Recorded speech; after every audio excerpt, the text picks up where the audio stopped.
Haleluya, kita akan baca kitab Pengkhotbah ya. Pengkhotbah pasal ke-12, ayat ke-13 dan ke-14. Pengkhotbah 12 ayat 13, 14. Kedua ayat ini akan kita baca bersama sebagaimana tertulis di depan ya.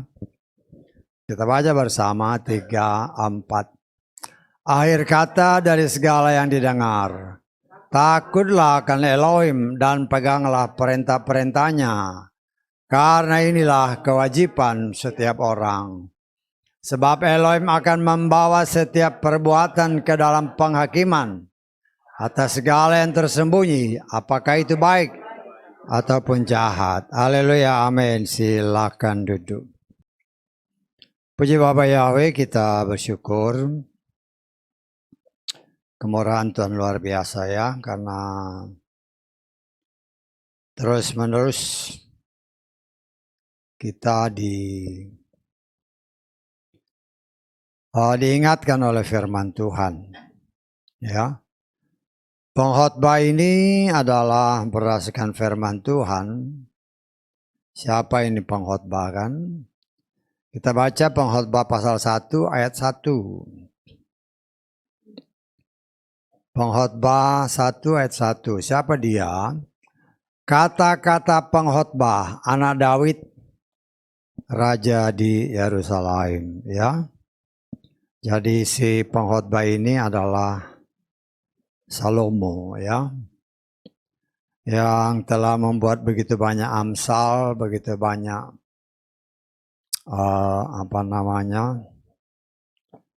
ayat-ayat firman, cerita-cerita yang berhubungan dengan Tuhan yang dia sembah, yaitu Yahweh di dalam Adonai Syamasiah.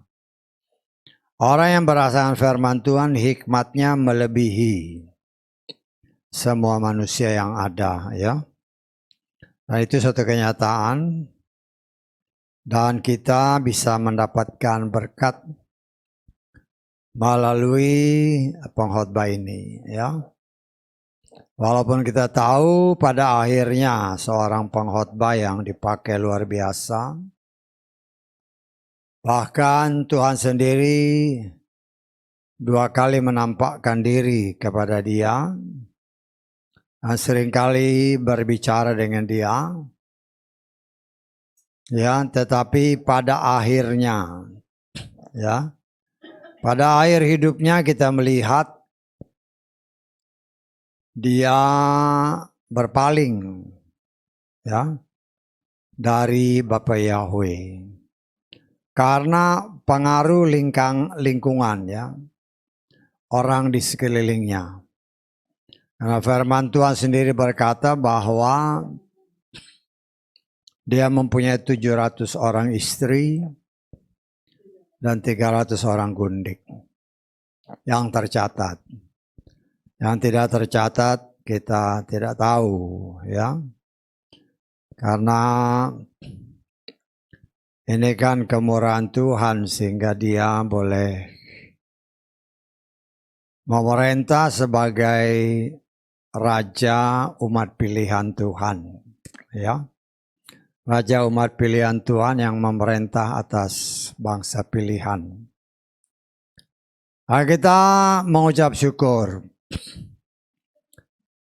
Orang yang dipakai luar biasa, kalau dia tidak hati-hati,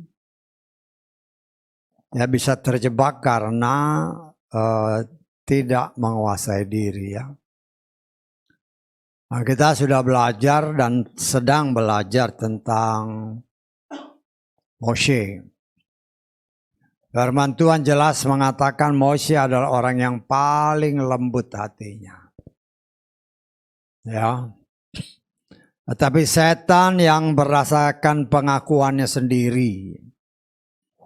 Setiap saat dia berjalan keliling. Ya. Untuk mencari kelemahan-kelemahan manusia. Kan itu pengakuannya dalam kitab Ayub kan. Ketika Bapak Yahweh bertanya kepada si setan, dari mana aja kamu?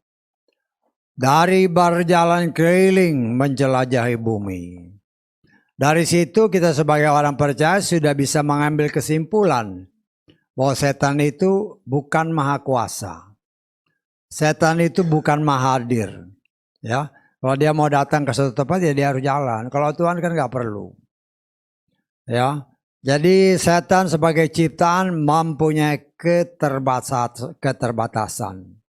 Ya, nah kita melihat di sini setan pun yang dia cari adalah orang-orang yang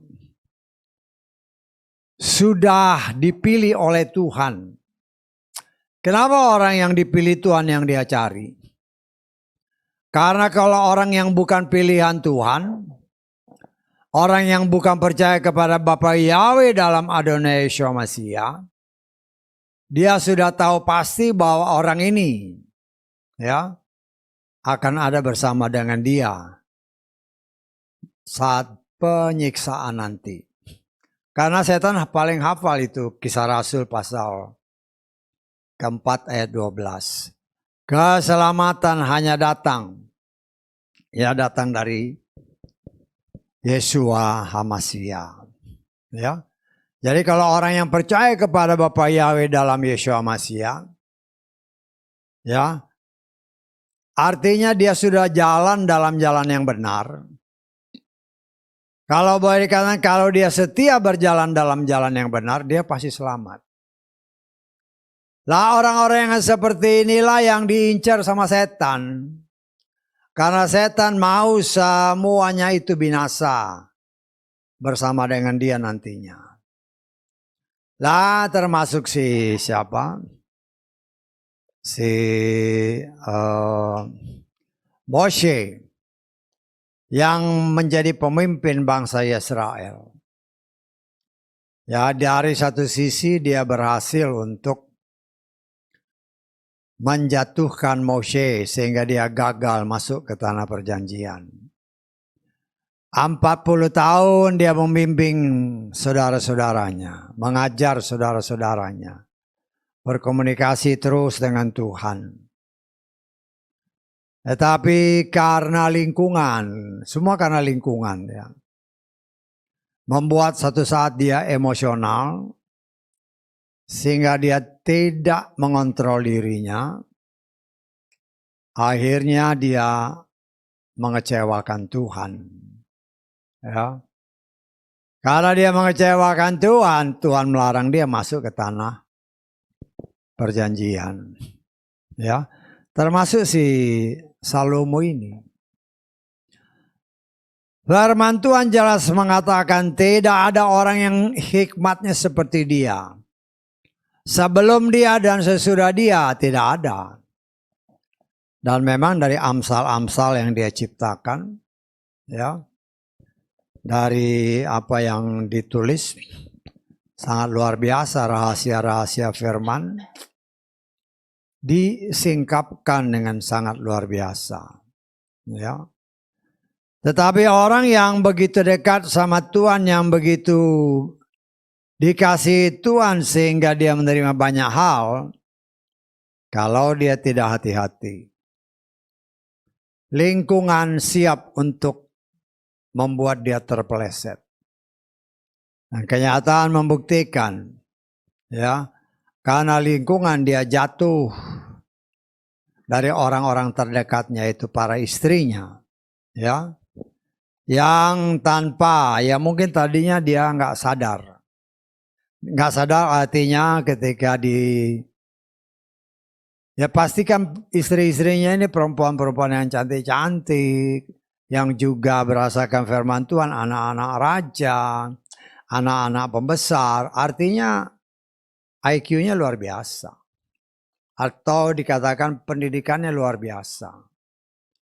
Sehingga mereka berhasil membawa orang yang begitu dekat dengan Tuhan, membujuk si pengkhotbah untuk mau mengikuti ibadah, menyembah ilahnya mereka. Nah itulah awal kejatuhan daripada si Salomo. Ya. Seharusnya dia sadar Tetapi karena dia tidak menjauhi lingkungan ini, bahkan semakin rapat, mungkin tadinya istrinya cuma 1, 2, 3, ya lama-lama ya sudah dikuasai oleh para istri. Ya, bukan salah punya istri, cuman dia sudah melanggar firman. Kita sudah baca dari kitab Ulangan pasal 17.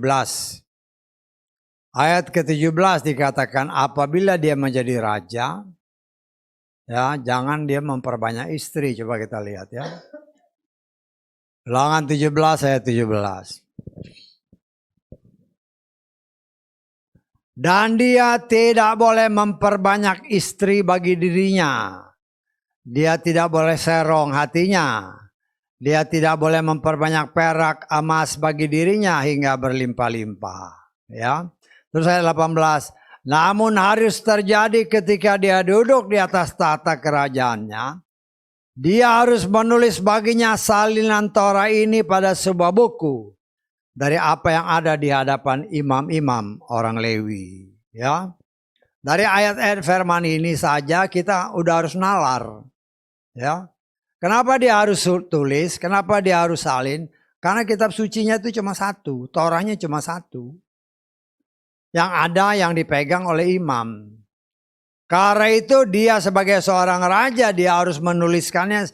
Saya percaya harus menulisnya sendiri. Dia menulis Torah itu sendiri. Tetapi dia sendiri tidak menjadi contoh. Justru dia memperbanyak istri. Ya. Tuhan itu setia bukan sama manusia. Tuhan setia kepada firman-Nya. Dosa adalah pelanggaran terhadap Torah. Dia tahu itu, tetapi dia langgar. Ya, akhirnya berdosa. Ya, dan pada zaman Salomo inilah kerajaan Israel yang begitu disegani pada zaman Daud pecah. Ketika Salomo meninggal, pecah menjadi 2. Ya, sehingga kemudian kelak dikenal ada 2 kerajaan. Kerajaan Yehuda dan kerajaan Yesrael. Kerajaan Yehuda karena Bapa Yahweh menepati janjinya kepada Daud yang dia kasihi. Sehingga kerajaan Yehuda ini adalah keturunan dari Daud. Ya. Nah, kita melihat saudaraku yang dikasihi Bapa Yahweh. Pengkhotbah memberikan kepada kita masukan-masukan. Firman Tuhan tadi dengan jelas mengatakan. Dalam terjemahan Lukas dikatakan, dengarkanlah kesimpulan dari segala hal ini. Segala hal yang mana ya dari Pengkhotbah pasal 12. Ayat 1, coba kita lihat aja. 12 ayat 1. Ya. Nanti bisa dilihat kesimpulannya dari apa sih? Kesimpulannya ya salah satunya dari ayat-ayat ini. Ingatlah akan penciptamu di masa mudamu. Selama belum datang hari-hari sengsara dan mendekat tahun-tahun. Ketika engkau berkata tidak ada kesenangan bagiku di dalamnya. Ya. Pengkhotbah dengan sadar karena dia pasti mengalami. Ketika dia masa mudanya, dia menikmati betapa hubungannya dekat dengan Tuhan. Dia berharap melalui apa yang dia tulis. Supaya pada masa muda ingat akan penciptamu yaitu Bapa Yahweh. Ya, karena memang sejak masa muda itulah ya kita dipupuk di dalam kebenaran firman. Ya. Sehingga kita bisa bertumbuh kelak menjadi orang-orang yang menghasilkan buah-buah kebenaran karena sudah sejak masa muda ya diberikan masukan-masukan yang berdasarkan firman Tuhan. Nah, kita lihat di sini ya. Selagi masa muda, selagi bersenang-senang ya pengkhotbah menghimbau, ingatlah penciptamu. Walaupun dalam kenyataan, ya, ketika lagi senang-senang justru lupa Tuhan. Ya kan? Ketika senang-senang lupa Tuhan. Bahkan mungkin dianggap Tuhan itu nggak ada. Bahkan mungkin dianggap bahwa keberhasilan hidupnya itu karena usahanya. Ya. Dan itu dalam kenyataannya banyak terjadi dalam kehidupan manusia. Dan kenyataan membuktikan orang-orang yang berhasil dalam segala hal. Kebanyakan mereka mengabaikan, bahkan menganggap Tuhan itu tidak ada. Nah, itu kan kenyataan. Ya, ya termasuk orang-orang orang pilihan, termasuk orang-orang Israel. Ya, apalagi setelah mereka merasakan penderitaan yang luar biasa selama ribuan tahun, seolah-olah Tuhan meninggalkan mereka. Ya, itu menjadi suatu pengajaran. Kita melihat bahwa orang-orang yang menemukan banyak hal-hal baru yang dikenal oleh dunia, yang dipakai oleh banyak orang. Kebanyakan adalah hasil penemuan dari orang-orang pilihan. Atau paling sedikit mempunyai DNA Bapak Abraham. Tapi orang-orang itu banyak yang juga tidak percaya lagi kepada Sang Pencipta. Karena dia merasa, mereka merasa bahwa keberhasilan mereka itu ya karena kemampuannya. Ya. Bukan karena campur tangan Tuhan. Padahal sesuai dengan janji Tuhan. Karena bangsa Israel ini adalah bangsa pilihan. Maka firman Tuhan memang jelas menyatakan Tuhan menjadikan mereka lebih dari rata-rata. Ya. Lebih dari rata-rata dari semua manusia yang di muka bumi. Berdasarkan ya beberapa buku, beberapa tulisan-tulisan, berdasarkan pengetahuan, ya, pengetahuan tulisan-tulisan yang ditulis oleh orang-orang yang menyelidiki. Ya, seringkali kan ada orang yang menyelidiki kenapa orang-orang Yahudi ini kok cemerlang sekali. Ya. Sehingga banyak orang mulai mempelajari. Nah, ini tertulis ya, banyak di media sosial. Banyak orang mempelajari kenapa orang Yahudi ini pintar luar biasa. Akhirnya mereka coba menyelidiki sejak seorang wanita hamil. Apa sih yang dia makan? Apa sih yang dia baca? Apa sih yang dia kerjakan? Itu dipelajari sedemikian rupa, dicatat sedemikian rupa. Sampai orang bisa membuat suatu kesimpulan dan membuat sebuah buku. Bahwa seorang perempuan Yahudi ketika dia hamil, yang dilakukan ini. Makanannya ini. Semua tercatat. Dengan harapan apabila mereka mencontohi apa yang dilakukan oleh bangsa ini. Mereka mengharapkan anak-anaknya akan mempunyai IQ yang cemerlang seperti orang-orang Yahudi. Ya. Karena apa? Karena mereka tidak tahu bahwa bangsa ini adalah bangsa pilihan Tuhan. Bangsa ini adalah anak sulungnya Bapa Yahweh. Bangsa ini diberi kelebihan. Ya. Bahkan sampai kepada otak-otak orang Yahudi yang pintar-pintar itu, yang dikenal banyak orang, ketika orang ini mati otaknya diambil, diselidiki, diteliti. Apa kelebihannya? Ya, apa kelebihannya? Kenapa? Karena orang mengharapkan supaya kalau kita bisa mendapatkan sesuatu dari apa yang diselidiki dari otak si orang-orang Yahudi ini. Itu bisa membuat orang lain mendapatkan seperti apa yang Tuhan berikan kepada bangsa ini. Saya pernah baca salah satu tulisan ya. Memang otak orang Yahudi itu berbeda dengan otak-otak kebanyakan manusia. Beda. Ada satu kesaksian, ya, ini kesaksian hidup. Kan orang-orang Indonesia karena untuk belajar lah, ya, kayaknya pernah saya saksikan, tapi udah lama ya. Belajar di Amerika, dosen-dosen ini, dosen-dosen belajar di universitas atau perguruan-perguruan tinggi yang terkenal. Belajar, sekolah. Di antara mereka ya teman-temannya juga banyak orang-orang Yahudi, kan banyak orang Yahudi di sana. Ketika mau ujian-ujian, ini pengakuan mereka ini. Ya, para dosen kita, belajar mati-matian. Belajar mati-matian supaya mendapatkan angka yang baik. Tapi mereka lihat, loh ini orang Yahudi pada main basket, main ini, main ini.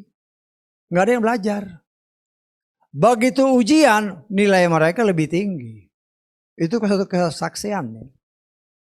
Mereka juga loh, kita belajar mati-matian. Nilai kita jauh lebih rendah dari mereka. Lah inilah kenapa, karena Tuhan yang memberikan mereka, karena mereka ini adalah umat pilihan, mereka diberi talenta yang lebih dari rata-rata. Dan kenyataan membuktikan sekarang kan, bagaimana campur tangan Tuhan terhadap bangsa ini. Peralatan perang yang paling canggih sekarang berupa senjata laser itu kan, baru mereka yang punya, Amerika aja belum punya. Sehingga itu sangat menakutkan negara lain. Karena kecepatan cahaya itu kan cepat sekali, lebih cepat dari peluru. Dan biayanya jauh lebih murah daripada dia kirim rudal-rudal. Kenapa? Karena Tuhan yang membimbing mereka. Ya. Nah, di sini kita coba belajar ya. Memang ya itu hak Tuhan untuk mengangkat bangsa ini sebagai anak sulungnya, sebagaimana tertulis dalam kitab Keluaran 4 ayat ke-22 kan. Bangsa ini adalah anak sulungku. Coba kita lihat ya. Keluaran 4 ayat 22. Engkau akan berkata kepada Firaun, beginilah Yahweh berfirman, Israel adalah anakku yang ini ketetapan ya. Kalau orang di luar, kalau gitu Tuhannya beranak, wah itulah, karena nggak ada hikmatnya, ya. Ya Tuhan itu ngomong aja udah jadi apapun, apa yang keluar dari mulutnya itu kan keluar. Beranak itu artinya apa? Mengeluarkan sesuatu dari dirinya. Ngomong ini kan, nah itu kan beranak. What? Ya, mengeluarkan sesuatu ya, firman itu berkuasa. Firman itu ya firman Bapa Yahweh sendiri, dia yang maha kuasa. Dan dia yang memilih bangsa ini sebagai umatnya. Kita baca dalam Ulangan pasal 7 ayat ke-6. Engkaulah umat yang kudus bagi Yahweh Elohimmu. Yahweh Elohimmu telah memilih engkau menjadi harta miliknya dari semua bangsa di muka bumi. Loh, kalau bapaknya Yahweh, siapa yang bisa lawan? Gak ada yang bisa lawan.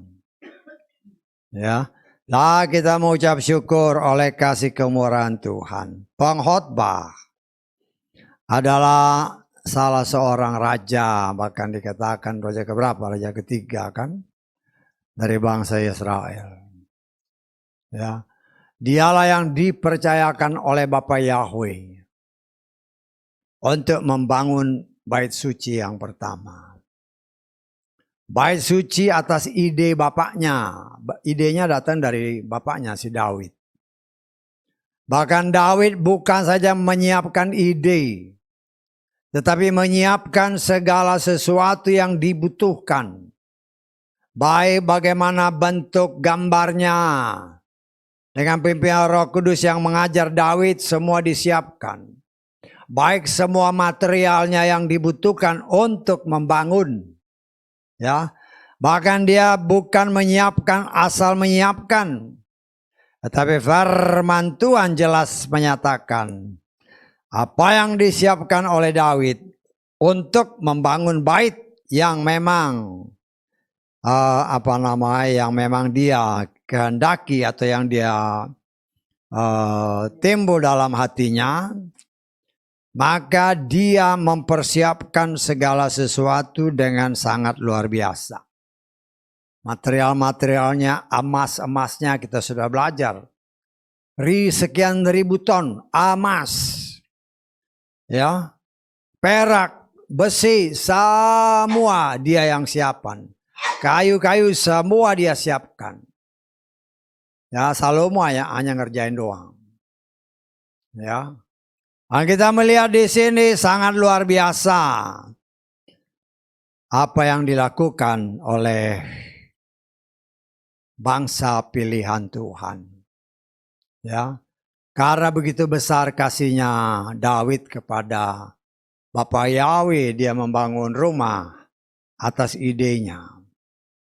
Karena itu ketika pada zaman Salomo dan karena dosa Salomo, ketika Salomo mati, negara ini pecah jadi dua. Tetapi karena kasih Bapa Yahweh bukan untuk Salomo, tapi karena Daud, Tuhan masih menyisakan Yehuda sebagai kerajaan yang dipimpin oleh anak-anaknya Daud. Ya.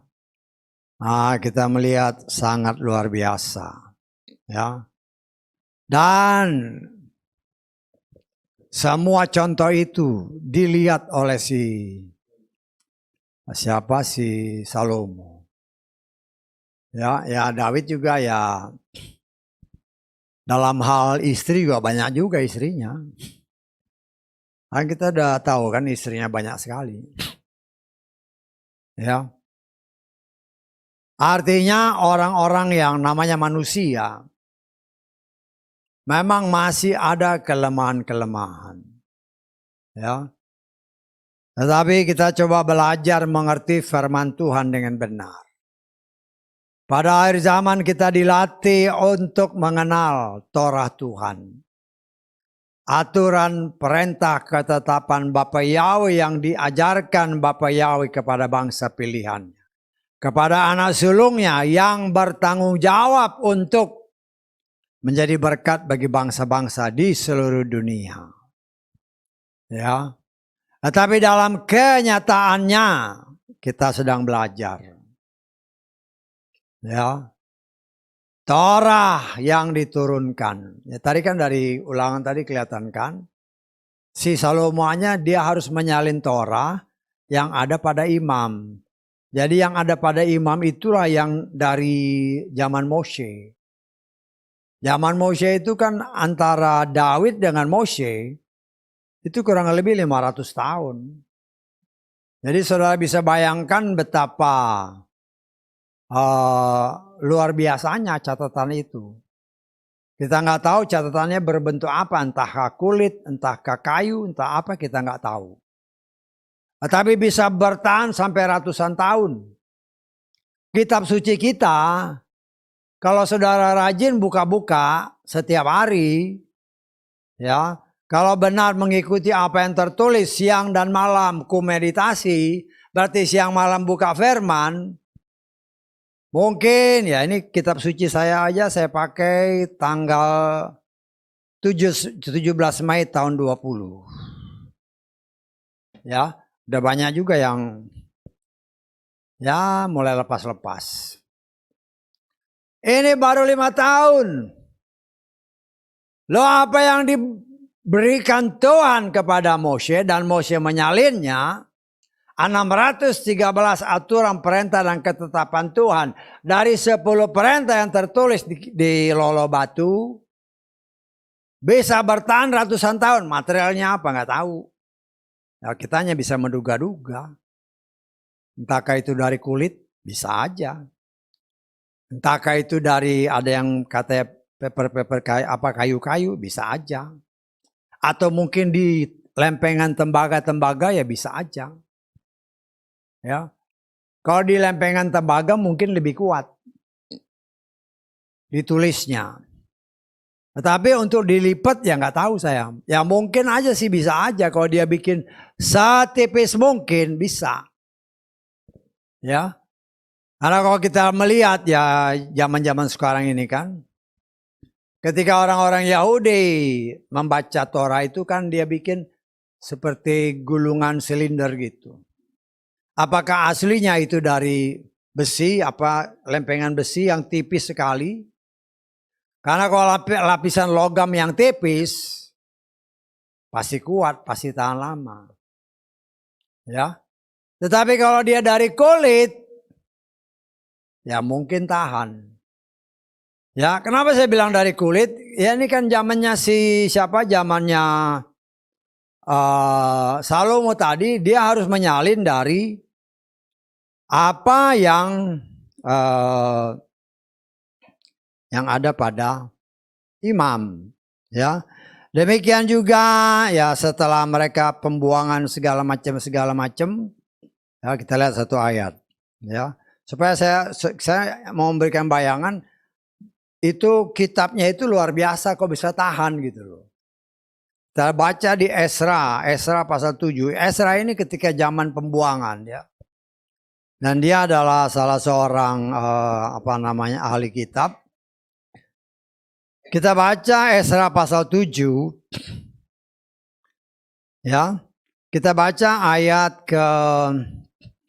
ya sebenarnya sih ayat 1, cuman ya kita baca mulai ayat 1 lah sampai ayat ke berapa ini? 6.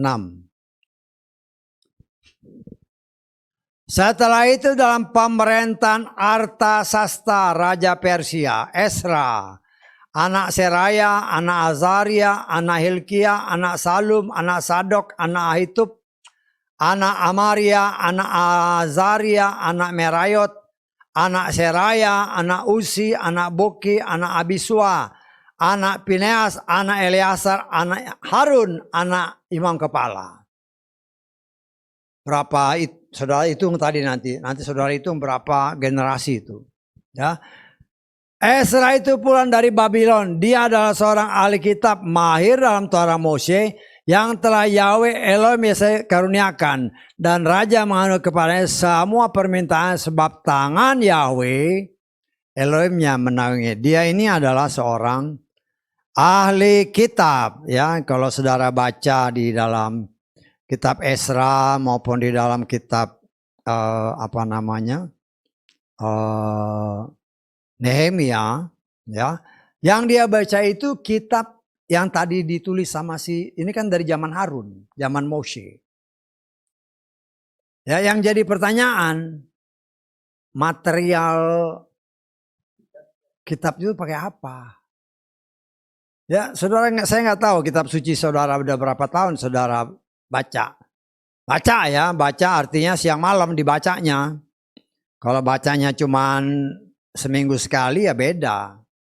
Tapi kalau bacanya setiap sesuai firman Tuhan, siang dan malam memeditasikan firman Tuhan, ya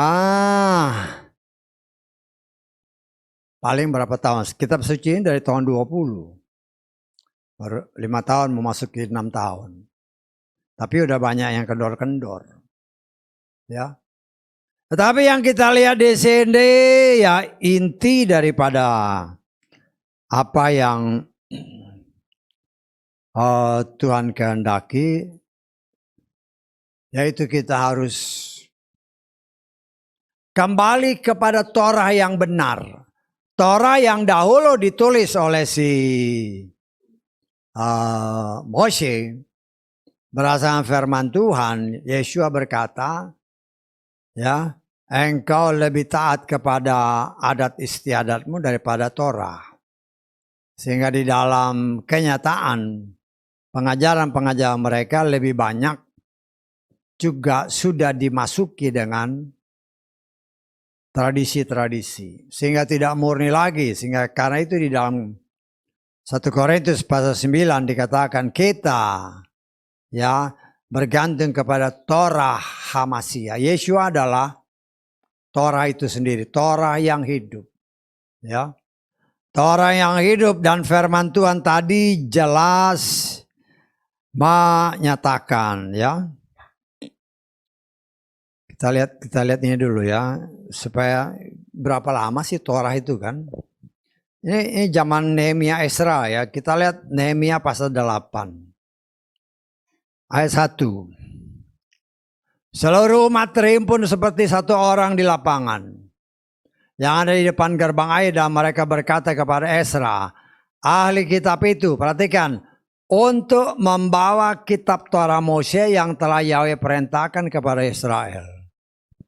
Tadi kan kita baca Esra itu yang keberapa. Ini suruh bawa kitab yang asli.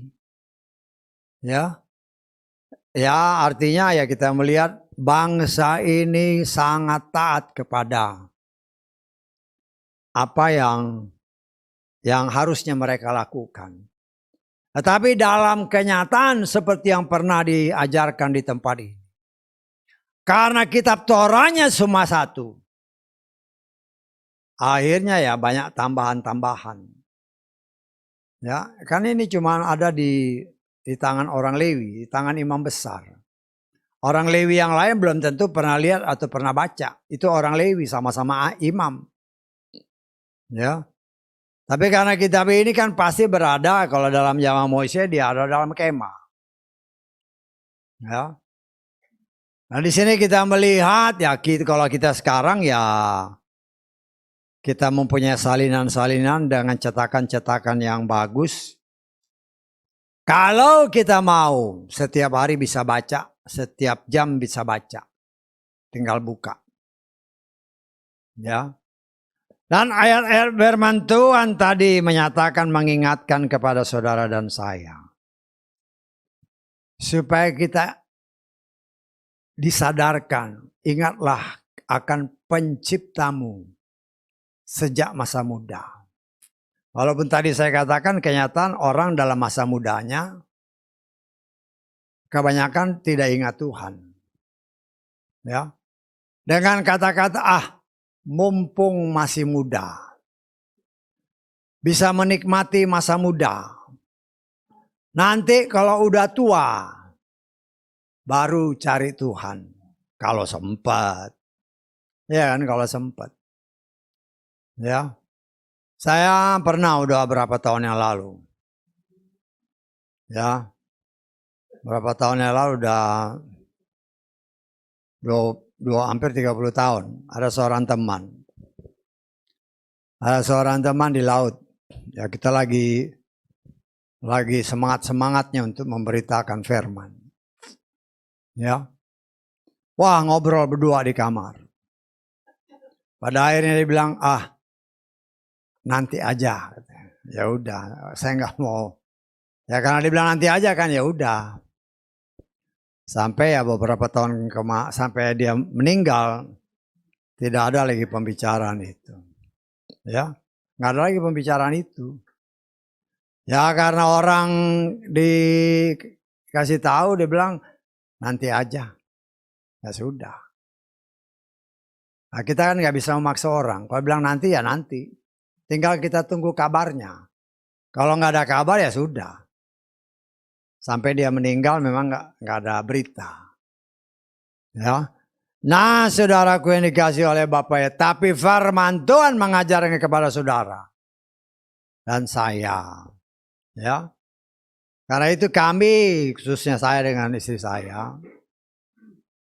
Ketika anak saya lahir, ya setelah kita bertobat itu ya kecil-kecil udah dibawa. Kan banyak orang kan, masih kecil, lo justru masih kecil tuh dibawa. Dulu waktu si Ruth, si kakaknya si Feba, masih bayi-bayi, kita bawa dia pakai keranjang. Pakai keranjang, soalnya naik bus. Ya, enggak, udah ada mobil gitu, ya. Pakai bawa gitu.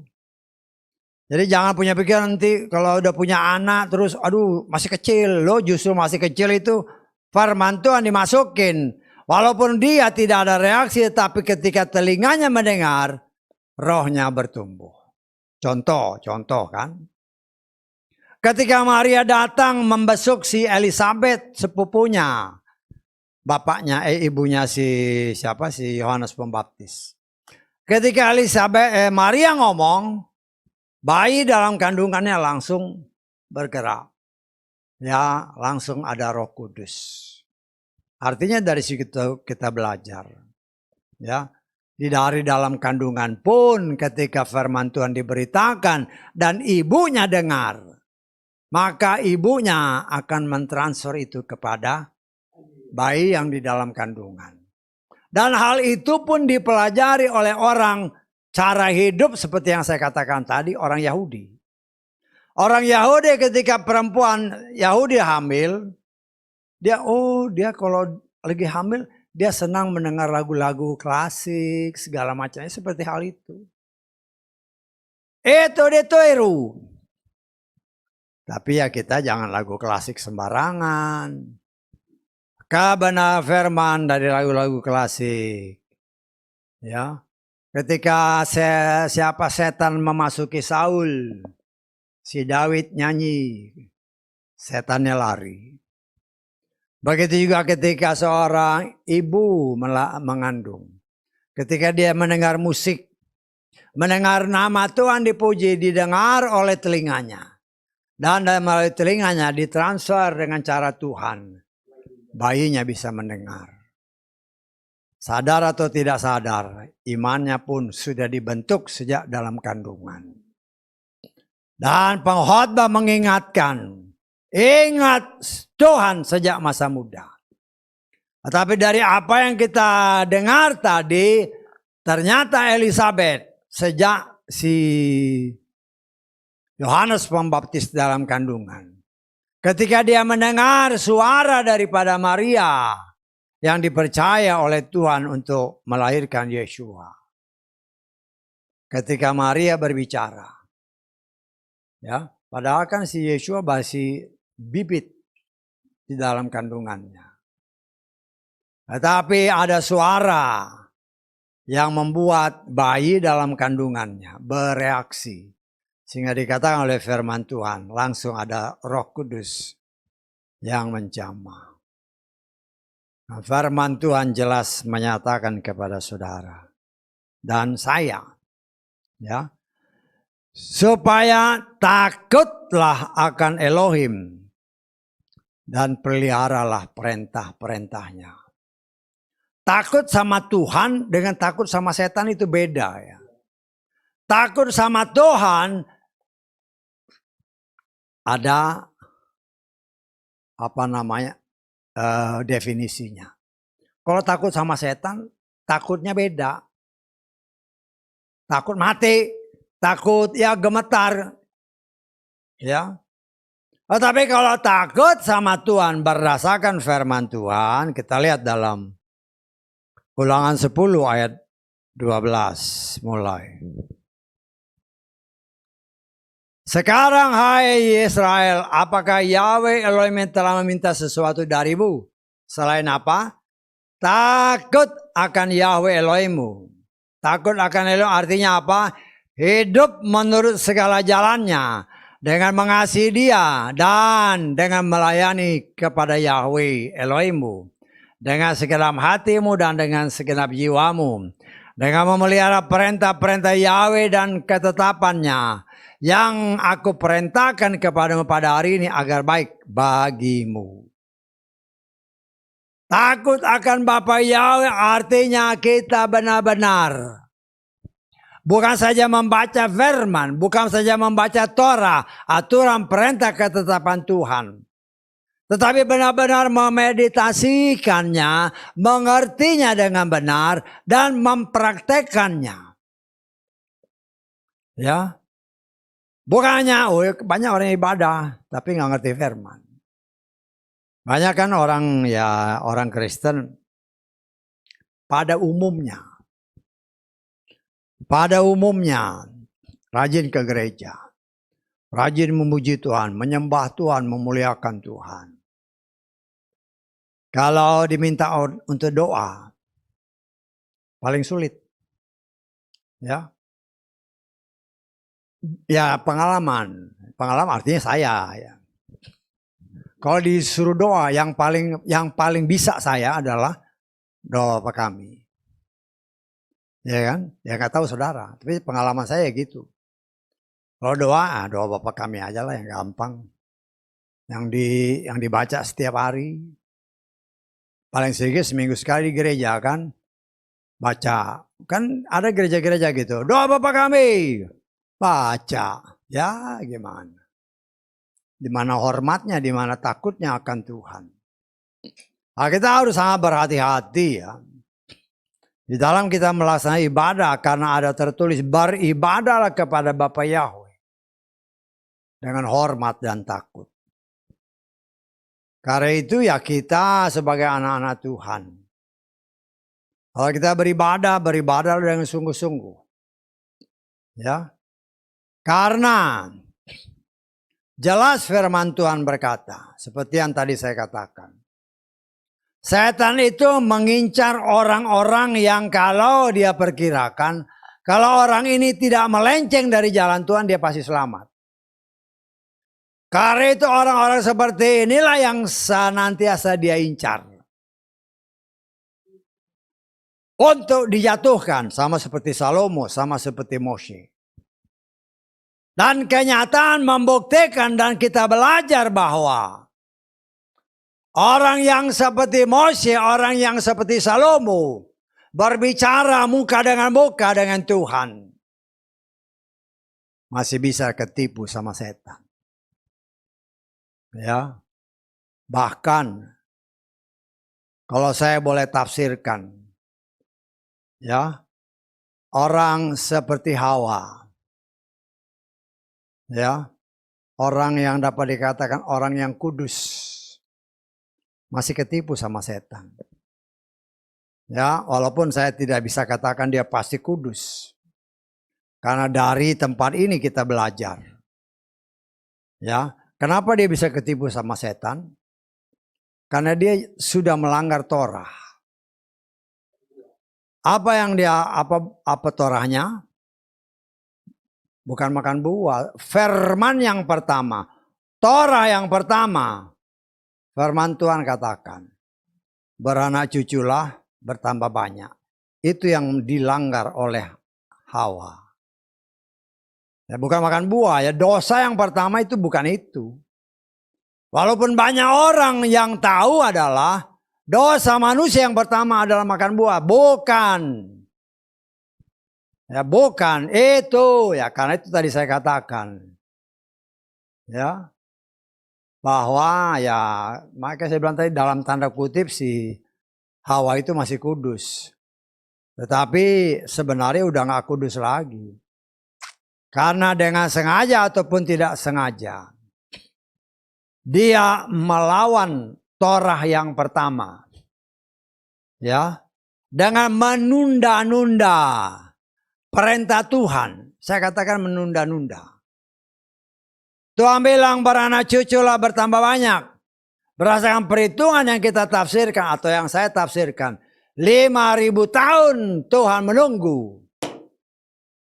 Supaya Hawa dan Adam punya anak. Tapi mereka lebih senang jalan-jalan di Taman Eden.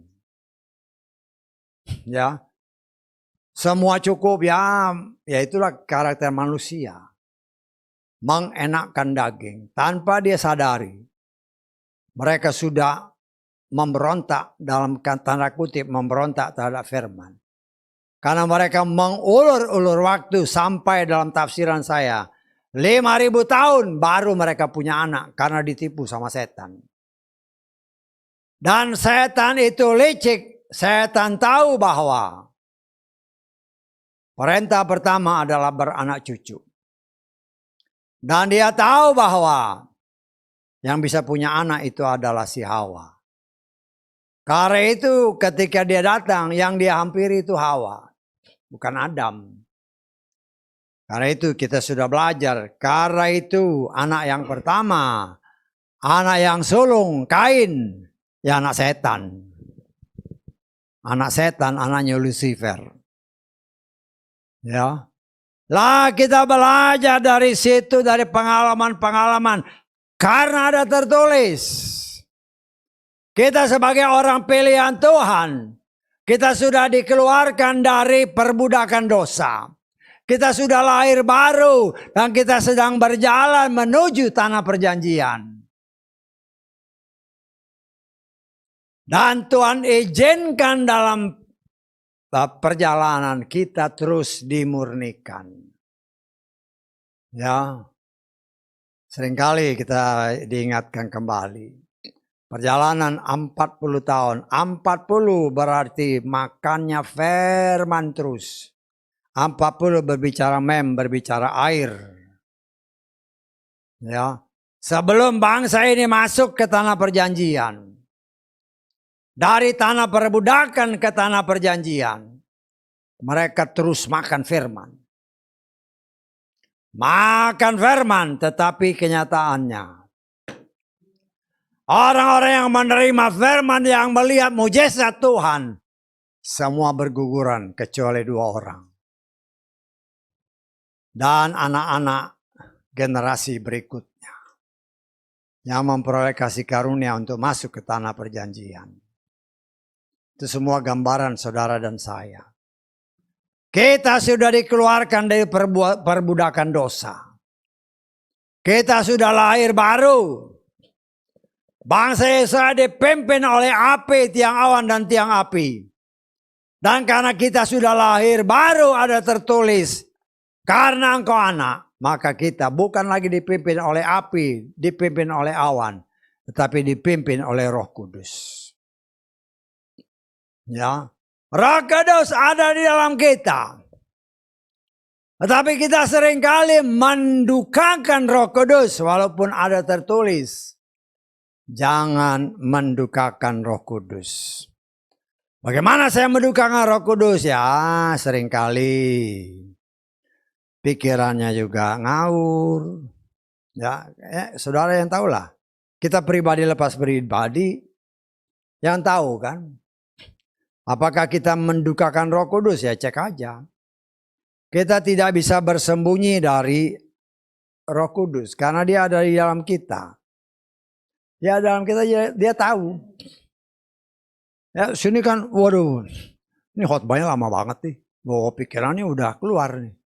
Nanti mau ini. Saya nggak tahu. Tuhan yang tahu. Terus saya sih ngomong belak-belakan aja. Kenapa? Karena dulu saya pernah begitu. Bisa tanggap? Saya nggak tahu, pengkhotbah nggak tahu. Tetapi ada Roh Kudus di dalam kita. Dia menguasai jiwa kita, pikiran, perasaan, kehendak. Kalau ini sudah keluar, setannya senang.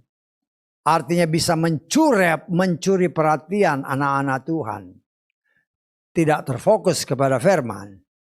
Waduh nanti dari sini kemana ya? Kemana ya? Ya sudah. Karena itu firman Tuhan katakan, kita lihat.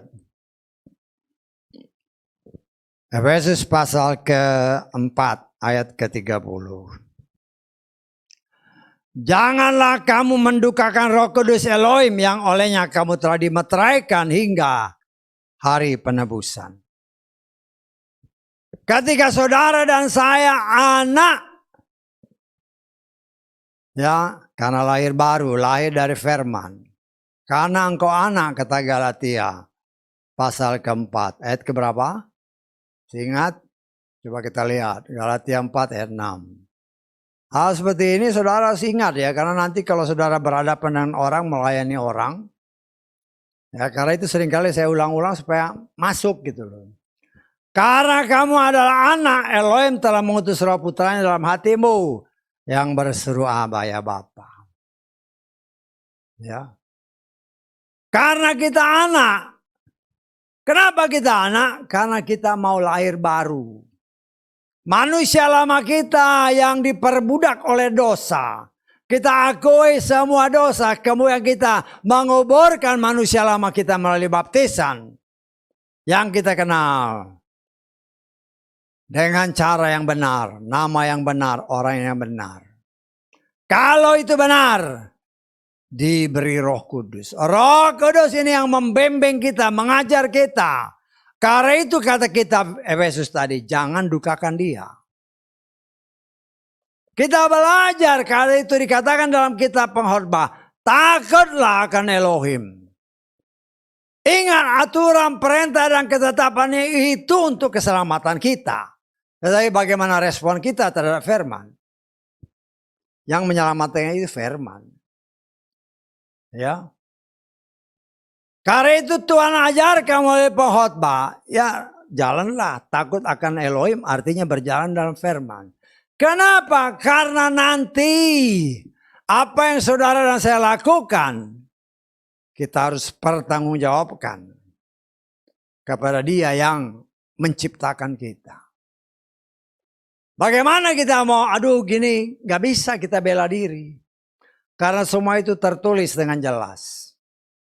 Apa yang kita pikirkan, apa yang kita katakan, apa yang kita lakukan, tertulis dengan jelas. Ya, karena itu kita butuh juru selamat, kita butuh Yeshua. Karena kita sebagai manusia penuh dengan kelemahan, yang sadar atau tidak sadar seperti yang saya katakan tadi. Walaupun di tempat ibadah, pikiranmu bisa di luar. Tuhan tahu karena Dia ada di dalam kita. Tapi ketika kita diingatkan langsung, Tuhan itu saya, ampuni saya. Ketika kita mengaku ada tertulis Dia setia dan adil. Ketika kita mengaku Dia hapus. Dia karena itu namanya juru selamat. Dialah yang menyelamatkan kita. Harusnya kita karena dosa masuk ke dalam penghukuman. Tetapi karena kita mengakui Dia sebagai Tuhan dan juru selamat. Dan Dia tahu kelemahan kita. Ketika kita akui, kesalahan kita Dia hapus. Ya, Dia hapus. Dan Dia punya hak. Dia punya kuasa. Ketika kita sudah dihapus semua dosa salah kita, kita diberi kuasa untuk masuk ke dalam kerajaannya. Itulah perbedaan antara kita dengan orang-orang dunia. Tidak ada satu manusia pun yang sanggup melakukan Torah Tuhan dengan sempurna. Karena itu dikatakan oleh firman Tuhan, ya, ketidakmampuan seseorang melakukan Torah ada tertulis, terkutuklah orang yang tidak melakukan Torah Tuhan. Tadinya termasuk kita. Tetapi oleh kemurahan Tuhan, ya Tuhan tahu bahwa karena Torah 613 aturan perintah ketetapan, satu kita langgar, semuanya kita langgar. Kita sudah belajar kan dari firman Tuhan kan? Ya. Artinya ya itu seperti sistem gugur. Saya pernah ceritakan dulu sekolah yang kita kenal dengan sistem gugur. Satu jatuh yang ulang semua. Kalau sekarang kan beda. Sekarang ini ya sekian banyak. Kalau yang satu udah lulus ya udah nggak diuji lagi. Ya. Tapi kalau dulu nggak bisa. Satu jatuh ya semua jatuh. Karena itu dikatakan oleh firman Tuhan. Yakobus 2 ayat ke-10. Sebab siapa saja yang ingin memelihara seluruh Torah, tetapi tersandung dalam salah satunya, dia telah menjadi bersalah terhadap semua. Kita baca Ulangan pasal ke-27 ayat ke-26. Terkutuklah orang yang tidak memenuhi perkataan Torah ini dengan melakukannya. Satu gagal, semua gagal. Ya kan, ini sama tadi Yakobus. Yang kita tidak sanggup lakukan itulah ini diambil alih oleh Yeshua. Dipakukan di kayu salib. Karena itu dikatakan terkutuklah orang yang tergantung di kayu salib. Itu yang diambil alih oleh Yeshua. Karena itu kalau kita benar-benar mau belajar mengerti firman Tuhan, takut akan Tuhan. Artinya kita belajar melakukan firman. Ketika kita belajar untuk melakukan firman dengan benar, Dia akan menolong dan memampukan kita untuk bisa melakukan firman Tuhan dengan benar. Harus diperhatikan, bukan asal ngomong, tapi coba praktekkan. Manusia memang punya kelemahan. Tetapi apabila kita mengandalkan Tuhan, Dia akan menolong memampukan kita untuk sanggup melakukannya dengan benar. Semakin hari, semakin dibenarkan sampai sempurna. Nah, saat ini kita sedang berjalan menuju ke tanah perjanjian.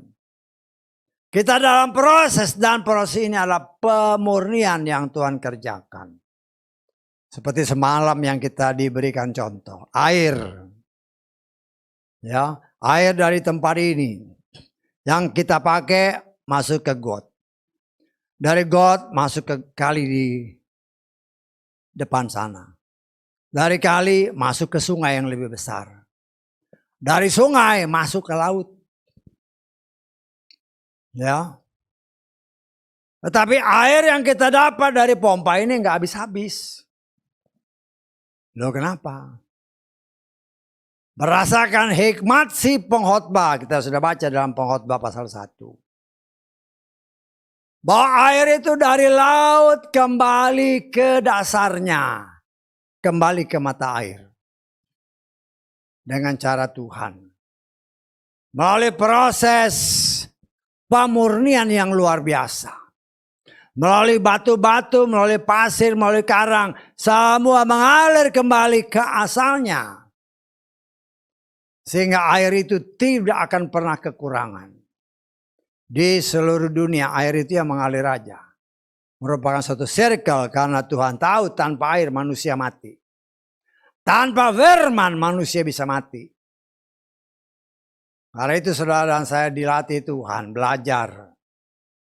Belajar untuk bisa mempraktikkan firman Tuhan dengan benar. Itulah wujud takut kita kepada Dia.